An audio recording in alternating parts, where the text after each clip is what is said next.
நம்ம வாழ்க்கையில் பார்க்குற முக்கால்வாசி பேர் நாமளே படிப்பு, கல்வி, அப்புறம் ஒரு வேலை, உத்தியோகம் அந்த மாதிரியான ஒரு பாதையை எடுத்து போய்கிட்டு இருப்போம். அந்த பாதை வந்து நம்மளை ஒரு நாள் இல்லை ஒரு காலத்தில் கண்டிப்பாக ஒரு சந்தோஷமான, மனநிறைவான, ஒரு பிரதானமான ஒரு சூழ்நிலைக்கு கூட்டிகிட்டு போய் நம்மளை சேர்க்கணும். அந்த சூழ்நிலையில் நம்ம நல்லா வாழணும், இதுக்கு இதை பண்ணணும், அதுக்கு இதை பண்ணணும். நம்ம எதிர்காலத்தை பற்றி நிறைய எதிர்பார்ப்புகள் வச்சுருப்போம், நிறைய விஷயங்கள் பார்த்துருப்போம்.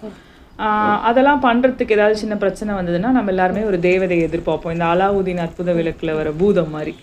அந்த தேவதை வந்து நம்ம என்னெல்லாம் பண்ணணும்னு எதிர்பார்ப்போம் அப்படின்னா, கடவுளை அமைச்சு வச்சு நமக்கு தேவையான அந்த சூழ்நிலைகள்லாம் கடந்து போகிறதுக்கு, நம்மளோட கஷ்டங்கள் எல்லாம் நம்ம கையை பிடிச்சி நம்மளை கடந்து கூட்டிகிட்டு போகிறதுக்கு, நம்மளை ஊக்குவிச்சு அந்த தேவதை வந்து நம்ம போகிற பாதையில் இருக்கிற சின்ன சின்ன விஷயங்கள், நம்ம செய்யணும்னு நினைக்கிற வேலைக்கு தகுந்த சிறு சிறு அடிகள் எடுத்து வைக்கிறதுக்கு அந்த ஜீனி வந்து அந்த தேவதை வந்து ஜஸ்ட்டு கையை தூக்கி விட்டு நம்மளை எழுப்பி விட்டால் போதும். நம்ம அந்த கஷ்டங்கள், நஷ்டங்கள், எப்பேற்பட்ட காடுகள், மலைகள் எதையாக இருந்தாலும் தாண்டி வந்துடுவோம். நமக்கு அந்த நிழலாக அந்த தேவதை நம்ம கூட வரணும். அந்த தேவதை வந்துருச்சுன்னா போதும், அவ்வளோதாண்டா, அந்த தேவதை மட்டும் கிடச்சிருச்சு, என் வாழ்க்கை அப்படியே ரொம்ப பிரகாசமாக போயிடும். நான் என் வாழ்க்கையில் இருக்க எல்லா இலக்கையும் அடைஞ்சிருவேன், நான் என்னோடய எதிர்காலத்தை பார்த்துருவேன், நான் ஈவன் பிரதானத்தையே கூட அடைஞ்ச அளவுக்கு சந்தோஷப்பட்டு பிரதானத்தை அடைஞ்சு வாழ்க்கையில் எல்லாத்தையுமே சாதிச்சிருவேன் அப்படின்ட்டு அந்த ஒரு தேவதை வந்து நம்மளை ஊக்குவிச்சிடும். அந்த ஒரு தேவதை வந்தால் நமக்கு எல்லாமே சரியாக போயிடும். அந்த ஒரு தேவதை நம்ம கூட இருந்தால் போதும்னு நம்ம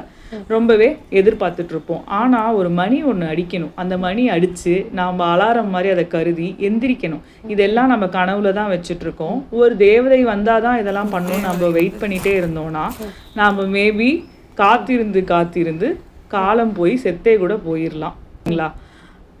அந்த தேவதைக்கு பதிலாக நீங்களே உங்கள் தேவதையாக இருந்து உங்கள் வாழ்க்கைக்கு தேவையான பாதையை அமைச்சுக்கிட்டு உங்களோட இசைகளை நீங்களே இசைச்சு நீங்களே உங்கள் தேவதையா இல்லை ஒரு ஏஞ்சல் ஆர் ஜீனியாக இருங்க. நீங்களே உங்கள் பூதமாக இருங்க. சுய ஊக்கத்தையும் சுய மரியாதையையும் பின்பற்றி நீங்கள் வந்து ஒரு சுய ஒழுக்கத்தோடு இருக்கணும்.